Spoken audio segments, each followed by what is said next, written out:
Joel അധ്യായം 3. ജനതകളുടെ മേൽ വിധി. ആ നാളുകളിൽ ഞാൻ യൂദായുടെയും ജെറുസലേമിന്റെയും ഭാഗധേയം നിർണയിക്കുന്ന നാളുകളിൽ ഞാൻ എല്ലാ ജനതകളെയും ഒരുമിച്ച് കൂട്ടുകയും യഹോഷാഫാത്തിന്റെ താഴ്വരയിലേക്ക് കൊണ്ടുവരികയും ചെയ്യും. എന്റെ ജനവും അവകാശവുമായ ഇസ്രായേലിനെ പ്രതി ഞാൻ അവരെ അവിടെ വച്ച് വധിക്കും. എന്തെന്നാൽ അവർ എന്റെ ജനത്തെ ജനതകളുടെ ഇടയിൽ ചിതറിക്കുകയും എന്റെ ദേശം വിഭജിച്ചെടുക്കുകയും ചെയ്തു. എന്റെ ജനത്തിനു വേണ്ടി അവർ നറുക്കിട്ടു. ഒരു വേശ്യയ്ക്കു വേണ്ടി ഒരു ബാലനെയും കുടിക്കാൻ വീഞ്ഞിനു വേണ്ടി ബാലികയെയും അവർ വിറ്റു. ടൈർ, സീദോൻ, സകല ഫിലിസ്ത്യ പ്രദേശങ്ങളെ, നിങ്ങൾക്ക് എന്നോട് എന്ത് ചെയ്യാൻ കഴിയും? എന്നോട് പ്രതികാരം ചെയ്യാനാണോ നിങ്ങളുടെ ഭാവം? എങ്കിൽ നിങ്ങളുടെ പ്രതികാരം നിങ്ങളുടെ തന്നെ തലയിൽ വേഗം ഞൊടിയിടയിൽ ഞാൻ പതിപ്പിക്കും. എന്തെന്നാൽ നിങ്ങൾ എൻ്റെ വെള്ളിയും സ്വർണവും അനർഘനിധികളും നിങ്ങളുടെ ക്ഷേത്രങ്ങളിലേക്ക് കൊണ്ടുപോയി. നിങ്ങൾ യൂദായിലെയും ജെറുസലേമിലെയും ജനത്തെ അവരുടെ അതിർത്തികളിൽ നിന്ന് അകറ്റി യവനർക്ക് വിറ്റു. നിങ്ങൾ അവരെ വിറ്റ സ്ഥലത്തു നിന്നു തന്നെ ഞാൻ അവരെ ഇളക്കി വിടുകയും നിങ്ങളുടെ പ്രവൃത്തികൾക്ക് നിങ്ങളുടെ തന്നെ തലയിൽ പകരം വീട്ടുകയും ചെയ്യും. ഞാൻ നിങ്ങളുടെ പുത്രന്മാരെയും പുത്രിമാരെയും യൂദായുടെ സന്തതികൾക്ക് വിൽക്കും. യൂദാ സന്തതികൾ അവരെ വിദൂരത്തുള്ള സബേയർക്ക് വിൽക്കും. കർത്താവ് അരുളി ചെയ്തിരിക്കുന്നു: ജനതകളുടെ ഇടയിൽ വിളംബരം ചെയ്യുവിൻ, യുദ്ധത്തിന് ഒരുങ്ങുവിൻ, ശക്തന്മാരെ ഉണർത്തുവിൻ, സകല യോദ്ധാക്കളും ഒരുമിച്ച് ചേർന്ന് മുന്നേറട്ടെ.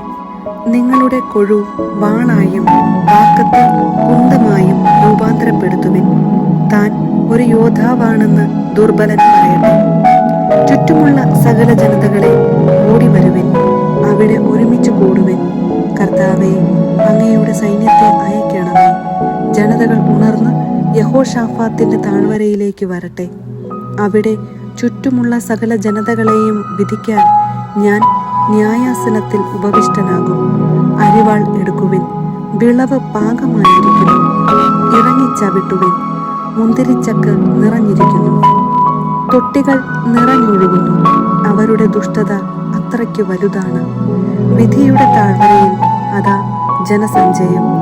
വിധിയുടെ താഴ്വരയിൽ കർത്താവിന്റെ ദിനം അടുത്തിരിക്കുന്നു. സൂര്യനും ചന്ദ്രനും ഇരുണ്ടുപോകുന്നു. നക്ഷത്രങ്ങൾ തങ്ങളുടെ പ്രകാശം മറച്ചുവെക്കുന്നു.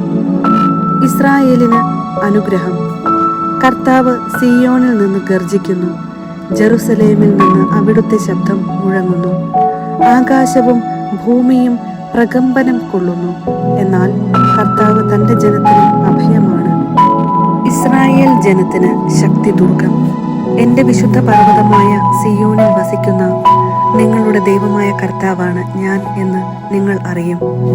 ജെറുസലേം വിശുദ്ധമായിരിക്കും. അന്യർ ഇനി ഒരിക്കലും അതിലൂടെ കടന്നു പോവുകയില്ല. അന്ന് പർവ്വതങ്ങളിൽ നിന്ന് മധുര വീഞ്ഞ് ഇറ്റുവീഴും, കുന്നുകളിൽ നിന്ന് പാൽ ഒഴുകും. യൂദായിലെ അരുവികളിൽ ജലം നിറയും. കർത്താവിന്റെ ആലയത്തിൽ നിന്ന് ഒരു നീരുറവ പുറപ്പെട്ട് ഷിത്തിം താഴ്വരയെ നനയ്ക്കും. യൂദായിലെ ജനത്തോട് അക്രമം പ്രവർത്തിക്കുകയും അവരുടെ ദേശത്ത് വെച്ച് നിഷ്കളങ്ക രക്തം ചിന്തുകയും ചെയ്തതുകൊണ്ട് ഈജിപ്ത് ശൂന്യമാവുകയും ഏദോം നിർജ്ജന ഭൂമിയാവുകയും ചെയ്യും. എന്നാൽ യൂദായും ജെറുസലേമും തലമുറകളോളം അധിവസിക്കപ്പെടും.